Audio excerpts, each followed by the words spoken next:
السلام علیکم ورحمۃ اللہ وبرکاتہ۔ پیارے بچوں، مطالعہ پاکستان لازمی کلاس 10 کے ساتھ احمد ساکی حاضر خدمت ہے۔ ہم نے دوسرا چیپٹر پاکستان اور عالمی امور شروع کر رکھا ہے، جس کا پہلا حصہ یعنی بورڈ پیپر پیٹرن کے مطابق صرف انتخابی سوالات ہم نے مکمل کر رکھے ہیں، اور بورڈ پیپر پیٹرن کے مطابق دوسرا حصہ یعنی مختصر سوالات و جوابات ہم نے شروع کیے ہوئے ہیں، جس کا آج تیسرا لیکچر اور تیسری ویڈیو ہے۔ اس سے پہلے ہم 2 لیکچرز میں 1 تا 20 سوالات حل کر چکے ہیں۔ آج انشاءاللہ العزیز ہم سوال نمبر 21 تا 30 حل کریں گے۔ تو آئیے دیکھتے ہیں آج کے سوالات۔ پیارے بچوں، آج کا پہلا سوال نمبر 21 ہے۔ 9/11/2001 سے کیا مراد ہے؟ پیارے بچوں، 11 ستمبر 2001 امریکہ کے شہر نیو یارک میں ورلڈ ٹریڈ سینٹر کو جہاز ٹکرا کر تباہ کر دیا گیا۔ یعنی جو ورلڈ ٹریڈ سینٹر کے پلازے تھے، عمارتیں تھیں، بلڈنگ تھی، بہت اونچی بلند و بالا تھی، ان میں جہاز ٹکرا کر ان کو تباہ اور نیست و نابود کر دیا گیا۔ تو دہشت گردی کے اس واقعہ کے بعد امریکہ نے اسے بہانہ بنا کر افغانستان پر حملہ کر دیا اور طالبان کی حکومت ختم کر دی۔ حالانکہ یہ سب پری پلان تھا، یہ ایک منصوبہ تھا جسے بہانہ بنایا گیا، اور بہانہ بنا کر افغانستان کے اوپر امریکہ نے چڑھائی کر دی۔ سوال نمبر 22 ہے، سلامتی کونسل میں کشمیر پر بھارتی موقف لکھیں۔ تو پیارے بچوں، جب بھارتی فوجیں 1948 میں کشمیری مجاہدین کے قبضے سے علاقہ چھیننے میں ناکام ہو گئی تو بھارت یہ مسئلہ سلامتی کونسل میں لے گیا۔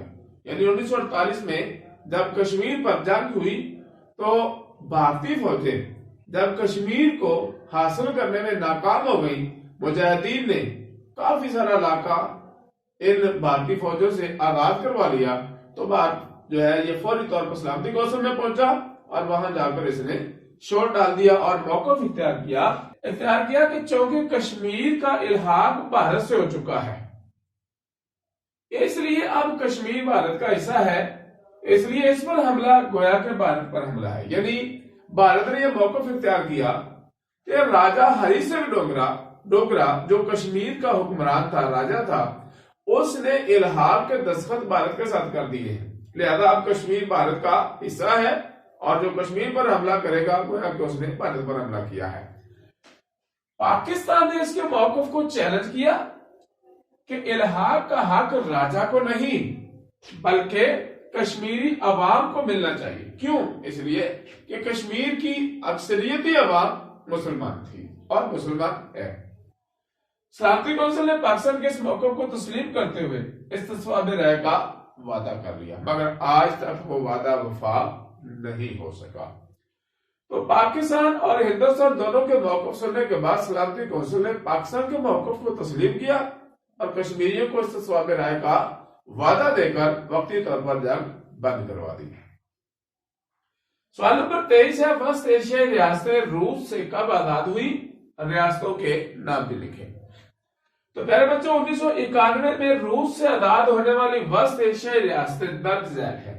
Number 1 Kazakhstan, number 2 Kyrgyzstan, number 3 Tajikistan, number 4 Turkmenistan, Uzbekistan اور آذربائیجان۔ یہ وہ مسلمان ریاستیں، مسلمان ممالک ہیں جو وسط ایشیائی ہیں، اور یہ روس سے 1991 میں آزاد ہوئی ہے، جب روس افغانستان میں شکست کھا کر واپس پڑ رہا ہے۔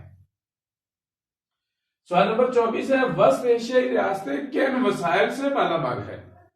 تو پیارے بچوں، وسط ایشیائی ریاستیں اگرچہ ساحل سمندر ان کا نہیں ہے، ساحل سمندر سے دور ہیں، مگر توانائی اور معدنیات کے وسائل یعنی کوئلہ، قدرتی گیس اور معدنی تیل سے مالا مال ہے۔ یہ ساری کی ساری ریاست جو ہے، ان کو کوئی ساحل سمندر ٹچ نہیں کرتا، خشکی کا علاقہ ہے سارے کا سارا، مگر ان کے پاس جو قدرتی وسائل ہیں ان سے یہ مالا مال ہے۔ گیس موجود ہے، معدنی تیل موجود ہے، کوئلہ موجود ہے، اور یہ وافر مقدار میں ہے۔ سوال نمبر 25 ہے، OIC کا قیام کب اور کیوں عمل میں آیا؟ OIC آرگنائزیشن اسلامک کنٹریز کا قیام کب اور کیوں عمل میں لایا گیا؟ پیارے بچوں، OIC کا قیام 1969 میں اس وقت عمل میں آیا جب یہودیوں نے مسجد اقصی کو آگ لگائی اور پوری دنیا کے مسلمانوں میں غم و غصے کی لہر دوڑ گئی۔ چنانچہ مسلمان ممالک کے نمائندے مراکش کے شہر رباط میں اکٹھے ہو کر اس کی بنیاد رکھی۔ مسلمانوں کے تمام نمائندوں نے، یعنی مسلمان ممالک کے نمائندوں نے مراکش کے شہر رباط میں اکٹھے ہو کر اس کی بنیاد رکھی اور اس کا صدر دفتر جدہ میں موجود ہے۔ سوال نمبر 26 ہے، اسلامی سربراہی کانفرنس 1974 لاہور کے شرکاء کے نام لکھیں۔ تو پیارے بچوں، 1974 اسلامی سربراہی کانفرنس کے شرکاء میں ذوالفقار علی بھٹو، شاہ فیصل، معمر قذافی، حافظ الاسد، شیخ زید بن سلطان اور انور سادات کے ساتھ ساتھ 40 اسلامی ممالک کے نمائندوں، معتمر عالم اسلامی، تحریک آزادی فلسطین اور عرب لیگ کے وفود نے خاص طور پر شرکت کی۔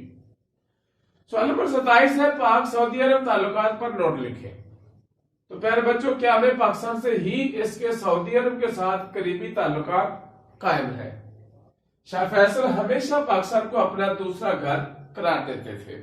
اسلام آباد کی مسجد فیصل سعودی عرب کے ساتھ تعلقات کی علامت ہے، یعنی جو فیصل مسجد ہے اسلام آباد کے اندر، اس کے تمام اخراجات سعودی عرب کے شاہ فیصل نے برداشت کیے تھے۔ سعودی عرب نے مسئلہ کشمیر پر ہمیشہ پاکستان کے موقف کی حمایت کی ہے، حتیٰ کہ دور حاضر میں بھی ان میں برادرانہ تعلقات قائم ہے، یعنی پاکستان اور سعودی عرب کے اندر برادرانہ تعلقات آج بھی اسی طرح قائم ہے۔ سوال نمبر 28 ہے، پاکستان اور ایران کے تعلقات پر نوٹ لکھیں۔ تو پیارے بچوں، ایران پہلا ملک تھا جس نے پاکستان کو تسلیم کیا، یعنی پاکستان کے قیام میں آنے کے فوراً بعد سب سے پہلے ایران نے اسے تسلیم کیا تھا۔ ایران اور پاکستان کے درمیان صدیوں پرانے برادرانہ تعلقات تاریخی، تہذیبی، مذہبی اور ثقافتی رشتوں پر استوار ہیں۔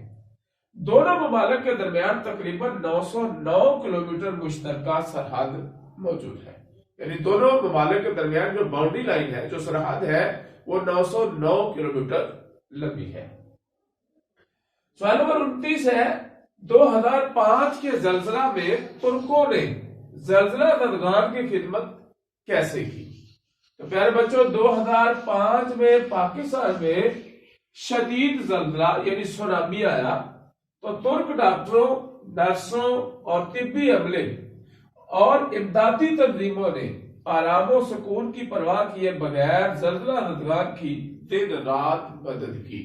یعنی سونامی، یعنی بہت زیادہ شدید جو زلزلہ آیا تھا 2005 میں، اس میں ترکوں نے، خاص طور پر ترک ڈاکٹروں، نرسوں اور امدادی تنظیموں نے بڑھ چڑھ کر حصہ لیا اور زلزلہ زدگان کی دن رات مدد کی۔ سوال نمبر 30 ہے، سارک تنظیم کے رکن ممالک کے نام لکھیں۔ تو پیارے بچوں، سارک تنظیم کے 8 ممالک کا رکن ہے، جن میں پاکستان، ہندوستان، بنگلہ دیش، سری لنکا، نیپال، مالدیپ، بھوٹان اور افغانستان شامل ہے۔ پیارے بچوں، امید ہے کہ آج کے 10 سوالات یعنی سوال نمبر 21 تک 30 بھی آپ بآسانی سمجھ چکے ہوں گے۔ ہمیشہ کی طرح آپ سے درخواست کروں گا کہ میرے ان لیکچرز کو، ان ویڈیوز کو زیادہ سے زیادہ لائک اور شیئر کریں اور میرے چینل کو سبسکرائب کر لیں، ساتھ لگے گھنٹی کے بٹن کو دبانا مت بھولیں تاکہ میرا ہر لیکچر، میری ہر آنے والی ویڈیو سب سے پہلے آپ تک پہنچے۔ السلام علیکم ورحمۃ اللہ وبرکاتہ۔